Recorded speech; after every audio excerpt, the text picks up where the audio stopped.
மக்களே, இது நியூஸ் 18 தர்பார். நான் உங்க எழில். செம்ம சீனுமா. சட்டக்குன்னு ஓப்பன் பண்ணா வாக்காளர் யாருன்னு பார்த்தா நம்ம அல்டிமேட் ஸ்டார் அஜித் குமார் போட்டார்லாம் ஓட்ட சடக்குன்னு.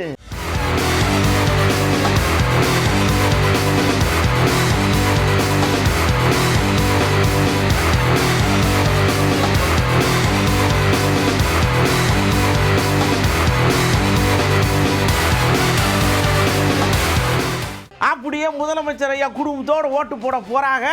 நம்ம தமிழிசை இயக்க குறுக்க வந்திருப்பாங்க போல் இருக்கு. அண்ணே நல்லா இருக்கீங்களா, அண்ணி நல்லா இருக்காங்களா, ஓட்டு போட போறீங்களா, முடிஞ்சா எனக்கு போட்டுருக்க அப்படிங்கிற மாதிரியே அவங்களுடைய நல விசாரிப்பு இருந்துச்சுன்னா பார்த்துக்கங்க.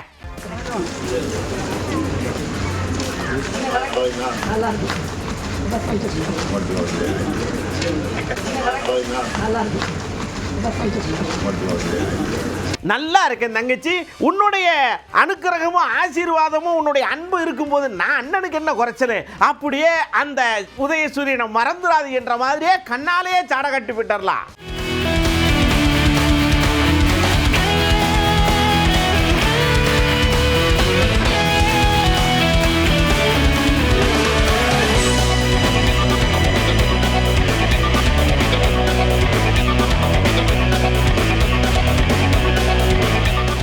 யார் யார் எங்கெங்க ஓட்டு போட்டு கையை அப்படி நீட்டினாங்க ஒரு ரவுண்டு பார்ப்போமா?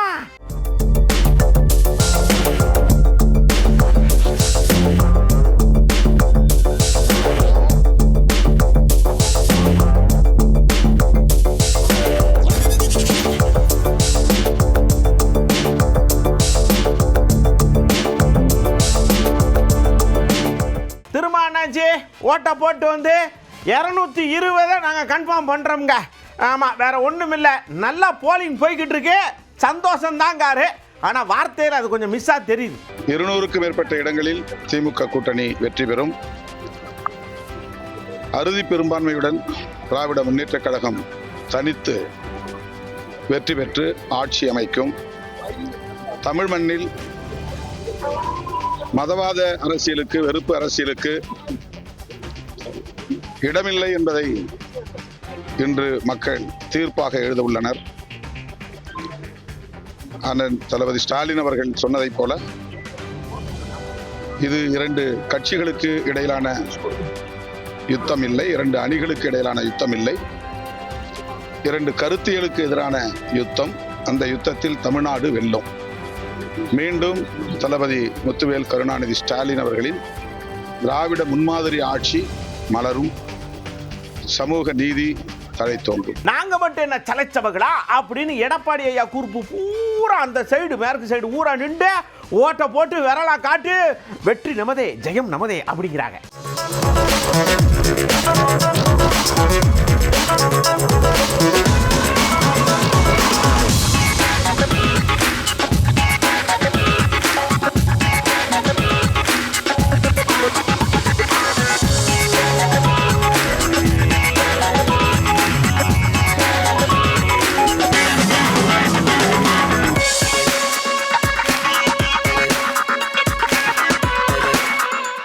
எல்லாரும் சடக்குன்னு ஓய் போட்டு போட்டுருங்க, வெயில கண்டு மாச்சப்பட்டுறாதீங்க அப்படிங்கிற மாதிரி அண்ணாச்சி அட்வைஸ் பண்ணிட்டாரு.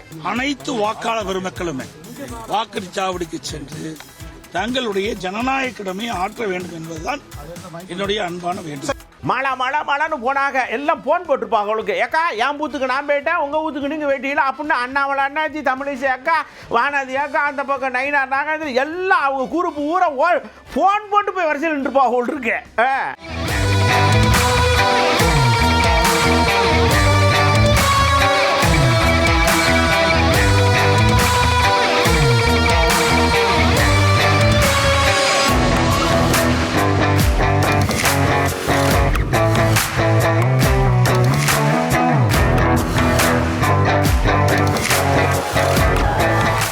என் கண்ணுக்கு தாமரையா மலருதுங்க. நிக்கிற வரிசையில் நிக்கிற வாக்காளர் அப்படியே முகம் பூரா தாமரையா தெரியுதுங்கிற மாதிரி தமிழிசை இயக்கம் புலங்காகி அடைகிறாங்க இந்த வெயிலுக்குள்ள. ஜனநாயக இவ்வளவு பெரிய ஜனநாயக நாட்டுல முதலமைச்சர், சட்டமன்ற உறுப்பினர் தேர்ந்தெடுக்கின்ற வாய்ப்பு எனக்கு கிடைத்திருக்கிறது. நான் சுட்டி காண்பிக்கும் நபர் தான் முதல்வராக வர முடியும், சட்டமன்ற உறுப்பினராக வர முடியும் என்பது அந்த சுட்டு விரலில் நான் வைக்கும் அந்த மை உண்மையிலேயே ஒரு வாய்மையை மட்டுமல்ல, ஒரு பெருமையை மட்டுமல்ல, அதிகாரத்தையும் அதுதான் நிர்ணயிக்கிறது என்ற பெருமை வாக்காளருக்கு இருக்கிறது. இதுதான் நம்ம இந்திய ஜனநாயகத்தின் மிகப்பெரிய பெருமை. நான் பார்த்த வரைக்கும் முறையா நடந்து கொண்டிருக்குது. SIRக்கு அப்புறம் ஒரு அமைதி மக்கள் மனதில் தெரிகிறது. அப்படியே சொல்லிட்டு திரும்பும் போது எவரோ சடக்குன்னு இந்த பூவை புடுங்குற மாதிரி சண்டையை போட்டா போடுதான். இந்த வாருங்க ஆரம்பிச்சாங்கல்ல, இவங்களால தான் என்னுடைய வெற்றி வாய்ப்பு இழக்க போறேன் அப்படிங்கிற மாதிரி அவங்க பேசிட்டு இருக்காங்க. ஆனா அது நடக்காது, ஆனாலும் இதை நான் சும்மா விட மாட்டேன் அப்படின்னு அக்கா அந்த பக்கம் மல்லுக்கிட்ட பாயிறாங்க. ஒண்ணு ஓட்டு போட வரேன் அப்படின்னு அந்த லைன்ல நிக்கிறேன்னு வாக்காளரா இருந்து திமுக காரங்க அங்கே நின்று அதுக்காக கேன்வாஸ் பண்ணிட்டு இருக்காங்க. என்னொன்னு திமுக கலர் திமுக சின்னம் போட்டுக்கிட்டு உள்ள போயிட்டு வந்துகிட்டு இருக்காங்க. அது ரெண்டாவது தவறு. இன்னொன்று நியாயத்தை ஐடி கார்டு இல்லாம தொடர்ந்து அவங்கள ஓட்டு போட விட்டுருக்காங்க சில பேரை. இது என்னன்னு கேட்டதுக்கு திராவிட முன்னேற்ற கழகத்தோட ஏஜென்ட் வெளியே வந்து பேட்டி கொடுக்கறாங்க. எப்படி பூத் ஏஜென்ட் வந்து பேட்டி கொடுக்க முடியும்? அநீதி எங்க நடந்தாலும் என்னோட குரல் ஓங்கி ஒலிக்கும். பெண்கள் என்பதற்காக அடக்கி ஆளலாம் யாரும் நினைக்க கூடாது. என்ன கேட்டா இந்த அநீதியை எதிர்த்து போராடி வெற்றி பெறுவோம். நாங்க திராவிட முன்னேற்ற கழகத்தில் எச்சரிக்கையை கொடுக்கிறேன். நீங்க முறைகேடு செய்து வெற்றி பெறலாம் என்று நினைக்க முடியாது என்பதை நான் தெரிவித்துக் கொள்கிறேன். அப்படியே அதிமுக வேட்பாளர் திண்டுக்கல்ல சடக்குன்னு அம்மா அப்பா காலில் விழுந்து அப்படியே கும்பிட்டு நான் போய் பொத்தான அமைக்கிறேன், வருஜா நம்ம சொக்காரர்களா கொண்டு வந்து அமுக்க சொல்லுங்க இல்லைன்னா அப்படிங்கிற மாதிரி சொல்றார்.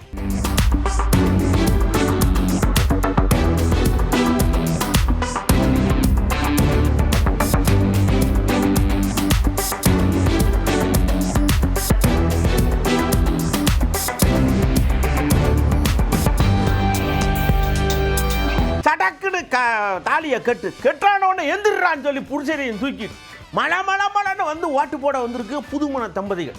மொய் வாங்கலாமா, அது கிடக்குங்க, ஓட்டு தான் முக்கியம்னு. யாருக்கு அப்படின்னு கேட்கப்படாட்டாங்க.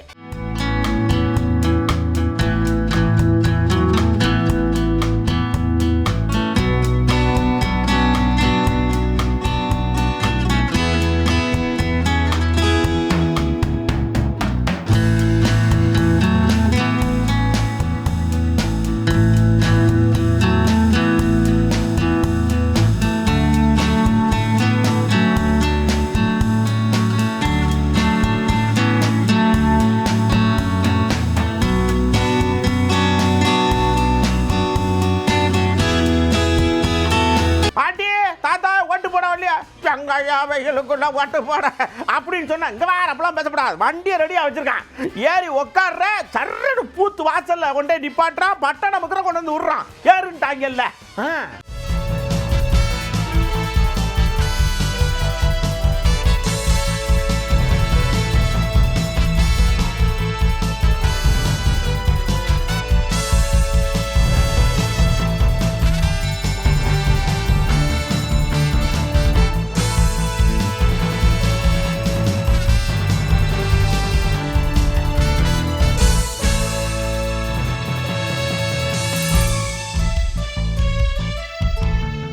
அப்படியே நம்ம அண்ணாச்சி அன்புமணி என்னாச்சு, எங்க அப்பா சொல்றதெல்லாம் நீங்க கேட்கப்படாது, அதனால நான் சொல்றது நீங்க கேளுங்க, எல்லாம் சரியில்லைங்கடா, மாத்துறதுக்கு தான் நாங்க ஓட்டுக்கு நிக்கிறோம், தயவு செஞ்சு ஓட்டு போட்டுருக்கையா அப்படின்னு சொல்றாரு.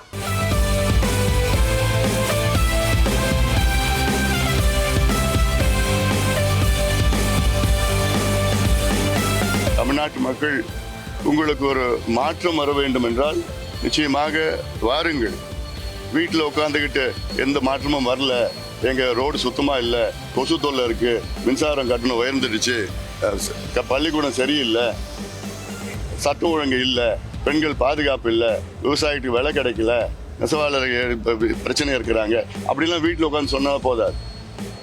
இந்த அத்தனைக்கும் தீர்வு வாக்கு. அதனால் அத்தனை பேரும் அத்தனை வர்க்கமும் வந்து வாக்களித்து ஒரு மாற்றத்தை கொண்டு வருவார். ஐயா, இவ்வளவு இதை நான் பார்த்ததே இல்லையா. 1 மணி நேரத்தில் 30% ஓட்டு எல்லாம் எங்களுக்கு தான், பணம் அப்படியே கணிஞ்சு கையை இருக்கு. சௌமியாக்கா பேசுறாங்க.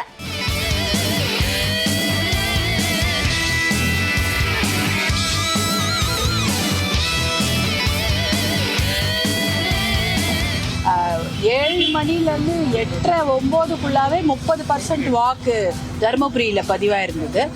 நிறைய கான்ஸ்டியூன்சியில் 40% மத்தியானம் ஒரு 12க்கெல்லாமே 40-50% பதிவாயிட்டு இருக்கு. அப்போனா மக்கள் ஆர்வமாக ஓட்டு போடுறாங்க, ஒரு ஆட்சி மாற்றத்தை எதிர்பார்க்குறாங்க என்பது தான் அதோட அர்த்தம்.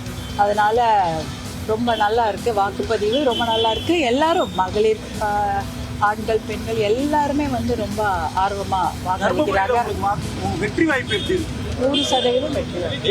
ராஜேந்திர பாலாஜி ஐயா விறுவிறுன்னு வந்தாரு பாருங்க, மக்கள் கூட்டத்தை பாருங்க. இது ஒரு கூட்டம் நினைக்கலா, எங்க எடப்பாடி அண்ணாச்சிக்கு செஞ்சு வச்ச சேருங்க என் கண்ணுல தெரியுது இல்ல, படங்காரல தேடி இந்த ஆட்சியை வீட்டுக்கு அனுப்ப வேண்டும் என்ற எண்ண உணர்வோடு மக்கள் அதிமுக கூட்டணிக்கு, ரெட்டலைக்கு, தாமரைக்கு, குக்கருக்கு, மாங்கனிக்கு வாக்களிக்க தயாராகிவிட்டார்கள். சிவகாசி பகுதியை பொறுத்தவரையில் இவ்வளவு பெரிய கூட்டம் காலையிலிருந்து வந்ததற்கு காரணம் திமுக அதிருப்தி, திமுக ஆட்சியின் மீது உள்ள அதிருப்தி, காங்கிரஸ் சட்டமன்ற உறுப்பினர் மீது உள்ள அதிருப்தி, மக்களுக்கு எந்த பணியும் செய்யாமல், எந்த சேவையும் செய்யாமல், அந்த நேரத்தில் மக்களை சிந்தித்து ஓட்டு போடுங்கள், உங்களுக்கு இனிமேல் உண்மையாக இருப்பேன் என்று சொல்கின்ற நாடகத்தை மக்கள் ஏற்றுக்கொள்ள தயாராகவில்லை. எப்போது ஒரு மனிதன் எந்த நேரமும் பொது வாழ்க்கைக்காக தன்னை அர்ப்பணித்து செயல்படுகிறானோ அவனைத்தான் மக்கள் பிரதிநிதியாக மக்கள் ஏற்றுக்கொள்வார்கள். இந்த தொகுதியை பொறுத்த மட்டில் நான் எப்படி நடைமுறையில் இருக்கிறேன், எப்படி வாழ்கிறேன், எப்படி மக்களோடு தொடர்பு இருக்கிறேன் என்பதை மக்கள் அறிவார்கள். ஆகவே இங்கே இருக்கின்ற சட்டமன்ற உறுப்பினரை விரட்ட வேண்டும், இந்த ஆட்சியை விரட்ட வேண்டும் என்ற மனநிலையில் மக்கள் பெருந்திரளாக சிவகாசி தொகுதி முழுவதும் அனைத்து வாக்குச்சாவடிகளும் மக்கள் நிரம்பி வருகிறார்கள், ரெட்டலைக்கு வாக்களிக்கிறார்கள். அதிமுகக்கான வெற்றி வாய்ப்பு பிரகாசமாக இருக்கிறது. தமிழ்நாடு முழுவதும் 210 தொகுதிகளில் அதிமுக கூட்டணி வெற்றி பெறும். அதிமுக ஆட்சி அமைக்கும். எடப்பாடியார் முதலமைச்சராக வருவார். அப்படியே விஜய் அண்ணாச்சியை நோக்கி சர்ன்னு ஒரு அம்ப விடுறாரு. நீ பேசினே கடைசி நேரத்தில் பதில் பேச முடியாதுன்னு சொல்லி கடைசி நாள் என்னமோ பேசி விட்டு ஓடனே பார், என்ன நடக்குன்னு மட்டும் பாரியா அப்படின்னு சவால் விடுதார். ஒட்டுமொத்தமாக இப்போ தோக்க போகிறாங்களே விஜய் டிவிக்கு ஒட்டுமொத்தமாக தோக்க போகிறாங்களே, அது என்ன சொல்ல போகிறாரு? அவர் எடப்பாடியாரது கிளைக்களத்திலிருந்து பயின்று உழைத்து இன்றைக்கு ஒரு தலைவனாக உருவாகி இருக்கிறார். இந்திய தேசமே பாராட்டக்கூடிய அளவுக்கு, எட்டி பார்க்கக்கூடிய அளவுக்கு, ஏறிட்டு பார்க்கக்கூடிய அளவுக்கு எடப்பாடியுடைய பெயரும் புகழும் இன்றைக்கு உயர்ந்திருக்கிறது. அரசியலில் தோல்வி வெற்றி எல்லாம் சாகசம். ஆனால் இந்த தேர்தல் அமோக வெற்றி பெற்று ஆட்சி அமைக்கிறது எடப்பாடியார். எடப்பாடியுடைய நேர்மைக்கும், அவருடைய வெகுளித்தனத்துக்கும், அவருடைய கிராமத்தனத்துக்கும், அவருடைய பொறுமைக்கும், அவருடைய நல்ல மனதுக்கும் மக்கள் இன்றைக்கு அள்ளி கொடுக்க போகிறார்கள் ஓட்டுக்களை. ரெட்டலை தலைக்க போகிறது, ரெட்டலை ஜெயிக்க போகிறது, அதிமுக ஆளப் போகிறது, எடப்பாடியார் முதலமைச்சராக போகிறார். அப்படியே விஜயும் அவருடைய குடும்பத்தோட போய் ஓட்டு போடுறார்.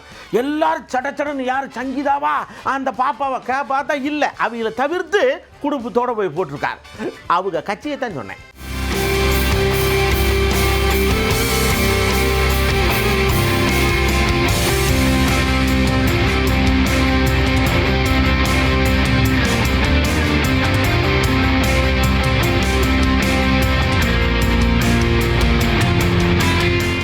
அப்படியே ஐயோ எங்க அண்ணி வாழ்க அப்படின்னு சத்தம் தாங்க போடல. திருச்சா ஓட்டு போடும்போது அவங்க வேற இடத்துல ஓட்டு போட்டாங்க, ஆனா இவங்க மனசுல பூரா அப்படித்தான் இருக்கும் போல்.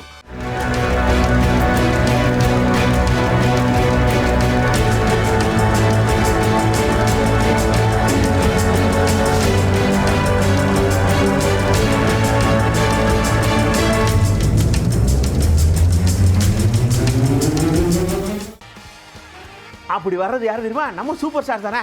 சரன்னு போனாரு, திருப்ப கொடுத்தாரு, பட்டணம் முக்கினாரு, சர்ன்னு கிளம்பி பர்ன்னு போயிட்டார்லாம்.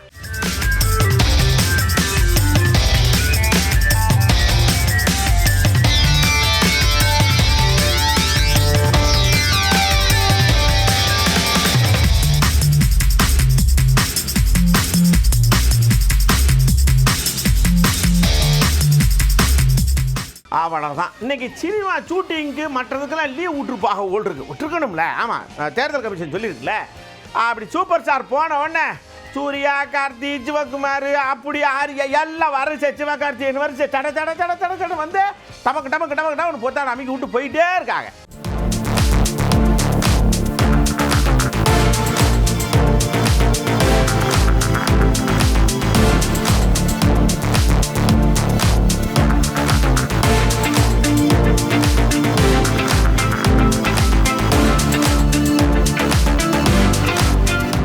ரோஸ் கலரு, பிங்க் கலரு இதெல்லாம் அடிக்கிய, பந்தை போடுதிய, எல்லாம் ஓகே. வாழை மரம்லாம் கட்டுதிய. 80 வயசில் அந்த அம்மா உட்காந்துருக்கு, அதுக்கு ஏதாவது ஒரு சாப்பாடு பாடு கூல்ட்ரிங்க்ஸ் ஏதாவது கொடுக்கலாம்ல? இப்படி கேட்குறது நம்ம டிஆர் அண்ணாச்சி.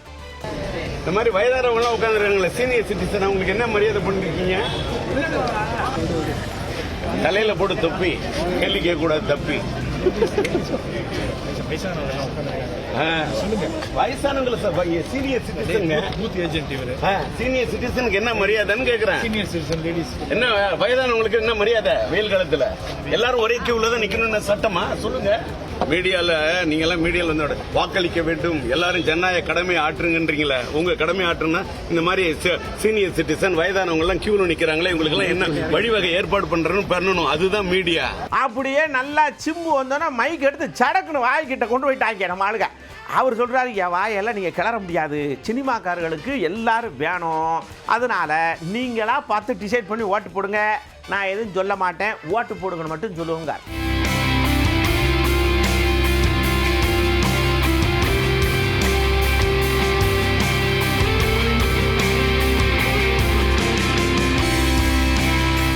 இல்லை சார், மாற்றம் வரணுமா வேணாமான்றதெல்லாம் நம்ம முடிவு பண்ண முடியாது. மக்கள் தீர்ப்பே மகேசன் தீர்ப்பு, அவ்வளோதான். ஸோ நான் வந்து ஒரு நடிகனாக இருக்கேன். நான் எனக்கு எல்லா கட்சியிலையும் வந்து ஃபேன்ஸ் இருப்பாங்க. ஸோ நான் வந்து பயஸ்டாக ஒரு விஷயம் சொல்ல முடியாது. அவங்களுடைய கடமை, அவங்கவுங்களுக்கு யாரை பிடிக்குமோ அவங்கவுங்க ஓட்டு போட போகிறாங்க. பட் என்னோட கடமையாக நான் எல்லோரும் ஓட்டு போடுங்கன்னு சொல்லலான்னு தான் நினச்சேன். பட் இந்த வாட்டி வந்து ரொம்ப ஒரு அபரிவிதமான ஒரு ஓட்டு போட்டே ஆகணும்னு மக்களோட ஆர்வம் வந்து ரொம்ப நல்லா தெரியுது. ஸோ அதுதான் வெயிட் பண்ணுறேன். May 4th பார்ப்போம். சைக்கிளில் சரக்குன்னு வந்தார் விஷாலு. ஓட்டு போடுறதுக்கு முன்னாடி உங்கள் மனசில் என்னெல்லாம் இருக்கோ அதெல்லாம் அப்படியே வச்சு கடகடன்னு கொட்டி அதை நிறுத்து பார்த்து ஓட்டு போடுங்க. எது நல்லது எது கெட்டது அப்படின்னு லைட்டாக புரிஞ்ச மாதிரியும் புரியாத மாதிரியும் அப்படியே ஓடுது, அவ்வளோதான்.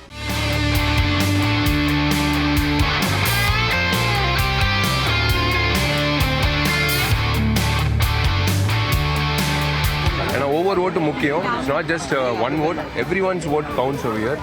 ஏன்னா எல்லா தொகுதியிலையும் எல்லா பிரச்சனைகளும் இருக்குது. அந்த பிரச்சனைகள் நமக்குள்ளேயே ஆதங்கங்கள்லாம் வச்சுக்கூடாது, வெளியில் கொட்டணும்னா நம்ம இந்த ஓட்டு பதிவு பண்ணணும். அந்த வகையில் அண்ணாநகர் தொகுதிக்கு வந்து ஓட்டு பதிவு பண்ணிட்டேன். ஓட்டு போடுற கஷ்டம் என்னங்கிறது எனக்கு ரொம்ப நல்லா தெரியும். மண்டேலா படத்தில் அதை தான் நான் பண்ணியிருக்கேன். அதனால் இந்த பசங்க நிற்கிறது பக்கிறது எல்லாம் இந்த கேள்வியை கேட்டு என்னை சிண்டு முடிகிற வேலைலாம் வச்சுக்கிறப்படாது. ஓட்டு எப்படி நடக்கும் மட்டும் பாருங்க அப்படின்னு யோகி பாபு அட்வைஸ் பண்ணுறாரு மற்றவங்களுக்கு. அதனால என்னன்னா அந்த ஓட்டோட வலியும் எதுவும் தெரியும் நமக்கு. கண்டிப்பாக யார் வந்தாலும் யார் ஆட்சி புரிஞ்சாலும் நல்லதான் செய்வாங்க. அதனால எல்லாரும் மக்கள் ஓட்டு போடுறது ரொம்ப நல்லது. ஓட்டு போடுங்க. இளைஞர்களுக்கு சொல்ல முடியுது, நிறைய பேர் ஓட்டு போட வரமாட்டேங்கிறாங்கன்ற ஒரு கருத்து நல்லா இருக்குல்ல, அது நான் என்ன சொல்லிட்டு. பட் ஆனால் அவங்க புரிஞ்சுக்கணும், ஓட்டுன்றது ரொம்ப முக்கியமானதுன்னு. கண்டிப்பாக வந்து இளைஞர்கள் எல்லாருமே அதை ஓட்டு போடணும். ஓட்டு போட்டு அவங்களோட ஜனநாயகத்தை, அவங்களோட வளர்ச்சி, நம்ம நாட்டை நம்ம வளர்ச்சி போடணும். அதுதான். சரிங்களா? ஓகே, ரொம்ப நன்றி. அப்படியே போடி நாயக்கனூரில் நம்ம ஓபிஎஸ் அண்ணாச்சி ஓட்டு போட்டு வந்து வெற்றி நமதே, கடந்ததெல்லாம் மறந்துடுவான், ஆனால் நடக்க போகிறத நினைப்போம் அப்படிங்கிற மாதிரி ஒரு தத்துவார்த்தமாக சொல்கிற முயற்சி பண்ணுறாரு. என்னன்னு தான் தெரியல.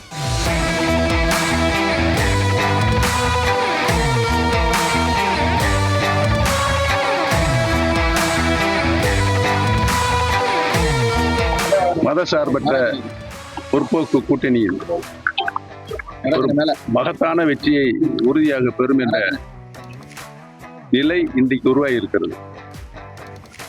கடந்த 5 ஆண்டு காலம் ஒரு சிறப்பான ஆட்சியை நாட்டு மக்களுக்கு மாண்புமிகு முதலமைச்சரை அவர்கள் தந்ததின் அடிப்படையில் அனைத்து மக்களும் மீண்டும் மதசார்பற்ற கூட்டணி வெற்றி பெறும் என்பதை உறுதி செய்திருக்கிறார்கள். தமிழகத்தினுடைய முதலமைச்சராக மீண்டும் 2ஆம் முறையாக மாண்புமிகு ஐயா திரு மு.க. ஸ்டாலின் அவர் உறுதியாக வருவார் என்ற நிலை உருவாகியிருக்கிறது. அப்படியே பெரியசாமி ஐயா வந்தார். நம்ம முதல்வர் ஐயா 220 தொகுதி அப்படிங்கிற மாதிரி யோசிச்சார் இல்லையா?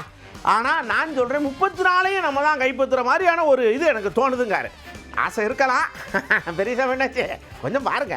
மதச்சார்பற்ற கூட்டணியின் தலைவர், தமிழகத்தின் தலைவர், தமிழகத்திற்கு உரிமைக்காக போராடக்கூடிய தலைவர், நம்முடைய தமிழகத்தினுடைய முதல்வரும் நம்முடைய கழகத்தின் தலைவருமான தளபதி ஸ்டாலின் அவர்கள் தொடர்ந்து 2வது முறையாக மாபெரும் வெற்றி பெற்று முதலமைச்சராக பொறுப்பேற்க இருக்கிறார் என்ற செய்தியை நான் மகிழ்ச்சியோடு தெரிவித்துக் கொண்டு வருகின்றேன்.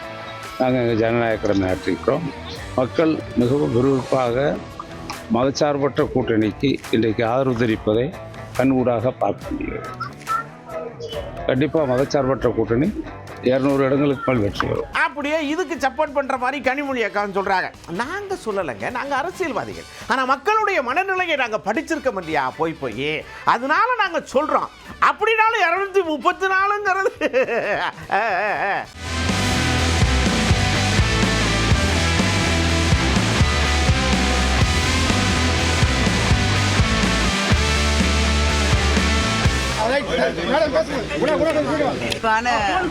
முடிவை எடுப்பார்கள். நான் தொடர்ந்து மக்களை சந்தித்த பிறகு உறுதியாக திராவிட முன்னேற்ற கழக ஆட்சி தொடரும், முதலமைச்சர் அவர்களுடைய ஆட்சி தொடரும் என்று உறுதியாக நம்புகிறேன். வந்து ரிட்டர்ன் வந்தது இல்ல, வரலாறு கிடையாது. 71க்கு பிறகுன்னு சொல்றாங்க. வரலாறு திரும்பும் நிச்சயமா. பிறகு நடக்கக்கூடிய தேர்தல் வாக்குப்பதிவு எந்த அளவுக்கு இருக்கணும் எதிர்பார்க்குறீங்க? வாக்கு சதவீதம் உயர நம்புறீங்களா? நிச்சயமாக உயரும் அப்படின்னு நான் நம்புறேன். இந்த தேர்தலில் அதிகமாக மக்கள் ஆர்வத்தோடு வாக்களிப்பார்கள். திராவிட முன்னேற்ற கழக ஆட்சி தொடர வேண்டும் என்று நினைக்கக்கூடிய மனநிலையிலே தமிழ்நாடு முழுவதும் இருக்கக்கூடிய மக்கள் இருக்கிறாங்க. பாருங்க, நீங்க என்ன வேணாலும் துப்பாக்கியை கொண்டு வாங்க, பீரங்கியை கொண்டு வாங்க, அங்கிட்டு போடுங்க இங்கிட்டு போடுங்க, பயமுறுத்தி பார்க்க மட்டும் நினைக்காது. நாங்க எல்லா இடத்துலையும் நின்று அடிப்போம், ஓகேங்களா அப்படின்னு சிவசங்கர் அண்ணாச்சி கெத்தா சொல்றாரு. பல இடங்களில் தேர்தல் ஆணையத்துடைய நடவடிக்கை பலத்த சந்தேகத்தை ஏற்படுத்தியிருக்கிறது. இந்த தேர்தல் ஆணையத்துடைய தலைமை தேர்தல் ஆணையர் ஞானேஷ்குமாருடைய நடவடிக்கை எல்லா சந்தேகங்களுக்கும் மூல காரணமாக விளங்குகிறது. அதன் காரணமாகத்தான் தமிழ்நாட்டிலே முக்கிய அதிகாரிகளை எந்தவித தேவையுமின்றி மாற்றுவது, அது கடைசி 2 நாட்களில் மாற்றுவதெல்லாம் அவர்கள் எல்லோரிடத்திலும் ஒரு பயத்தை உண்டாக்குகின்ற நோக்கத்தில் செய்கின்ற காரியமாகத்தான் தெரிகிறது. தேர்தல் ஆணையம் ஒரு உச்சநீதிமன்ற நீதிபதியை கொண்ட குழு மூலமாக தேர்ந்தெடுக்க வேண்டியதை எல்லாம் தவிர்த்துவிட்டு முழுவதும் ஆளுங்கட்சியின் பலத்தோடு வருகின்ற அளவிற்கு பிரதமர், ஒரு அமைச்சர், எதிர்க்கட்சி தலைவர் என்ற முறையில் அமைக்கப்பட்டு இந்த பணி தொடங்கிய போது இந்த சந்தேகத்தை எல்லா எதிர்க்கட்சிகளும் எழுப்பினார்கள். அதை இன்றைக்கு தலைமை தேர்தல் ஆணையர் ஞானேஷ்குமார் உறுதிப்படுத்தி கொண்டிருக்கிறார். அதே போன்றுதான் தமிழகத்தில் அவருடைய இந்த நடவடிக்கைகள் இருக்கிறது. அப்படியே பூந்தமல்லியில் ஊராட்சி மன்ற தலைவர் எங்கிட்ட போய் ஆக்சிடென்ட் ஆகி படுத்து கிடந்துருப்பார், உங்களுக்கு காலில் கெட்டு போட்டு. இந்த மாதிரி வலிச்சாலும் சரி இது வேணாலும் சரி ஓட்டு போட்டு அவனை வான்னு சொல்லி வண்டியில் கூட்டு போயிட்டாங்கல்ல ஓட்டு போட.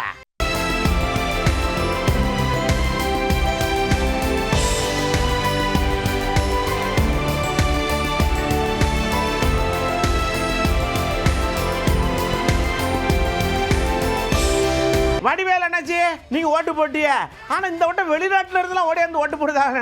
ஐயா, ஓட்டு போடாமலே இருந்தா திடீர்னு பேர் எடுத்துட்டாங்கன்னா எஸ்ஐஆர் வேற நடந்திருக்கு, நம்ம ஓட்டு இருக்குன்னு செக் பண்ணணுமாரா, போட்டு விட்டு போட்டு தம்பி அப்படின்னு அப்படியே போறார் மதுரைக்கு.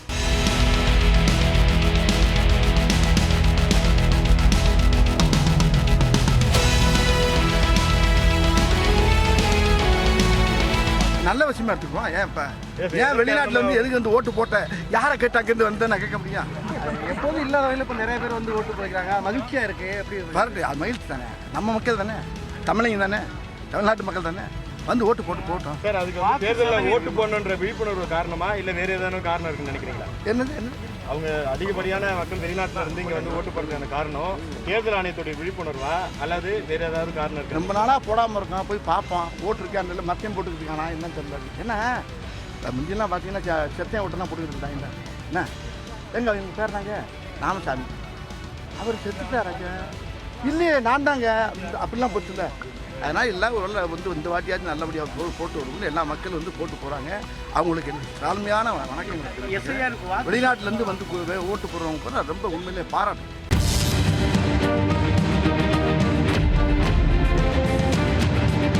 அப்படியே நம்ம புள்ள கார்டெல்லாம் கூப்பிட்டோம், வாங்க புதுசாக கலரில் ஐடி கார்டு வாங்கி வச்சுருக்கீங்க, ஓட்டு போட ஆர்வமாக வந்திருக்கிய அந்த பரவசமாக ஓட்டை போடும்போது உங்களுக்குள்ளே இருந்த உணர்ச்சி வேகத்தை கொட்டுங்க அப்படின்னா உள்ளகாடு ஊரம் கொட்டுங்க. ஃபர்ஸ்ட் டைம் நான் ஓட்டு போடுறேன், ரொம்ப ஹாப்பியாக இருக்கு.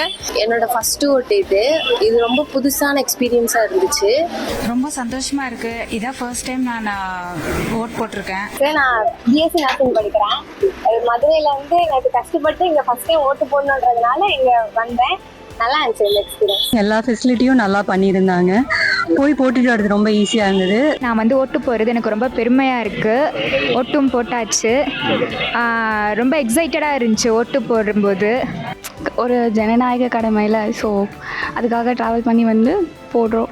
நம்ம இது கண்டிப்பாக பண்ணணும். இது நம்ம பேசிக்காக ஒரு 5 இயர்ஸ் ஒன்ஸ் நம்ம பண்ணணும். அப்படிங்கும்போது நமக்கு எந்த கேண்டிடேட் வேணும் நம்ம சூஸ் பண்ணுறதுக்கு நமக்கு ஒரு ஆப்பர்ச்சுனிட்டி இல்லை. ஸோ அதை கண்டிப்பாக எல்லாருமே பண்ணணும். அது தப்போ ரைட்டோ தெரியல, பட் எங்களோட பாயிண்ட் ஆஃப் வியூவில் எது நல்லதுன்னு தோணுதோ நாங்கள் அதை பண்ணியிருக்கோம். ஒரு இன்ட்ரெஸ்டிங் எக்ஸ்பீரியன்ஸாக இருக்குது. பிகாஸ் இதுக்கு முன்னாடி லைக் அப்பா அம்மா சொன்னதான் கேள்விப்பட்டிருக்கேன். பட் இப்போ ஃபர்ஸ்ட் டைம் போய் ஓட் பண்ணும்போது லைக் ஏதோ ஒன்று வந்து நம்மளும் கான்ட்ரிபியூட் பண்ணுற மாதிரி இருக்குது. என்னுடைய ரைட் இது. நான் என்னுடைய ஓன் என்னோட ஃபேவரட் சிஎம் சூஸ் பண்ணுறேன்.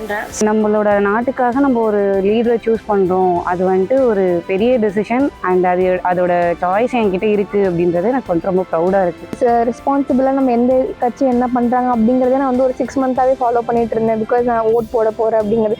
யங் மைண்ட்ஸ் தான் வந்து ஷேப்ஸ் இந்தியா அப்படின்னு நினைக்கிறேன்.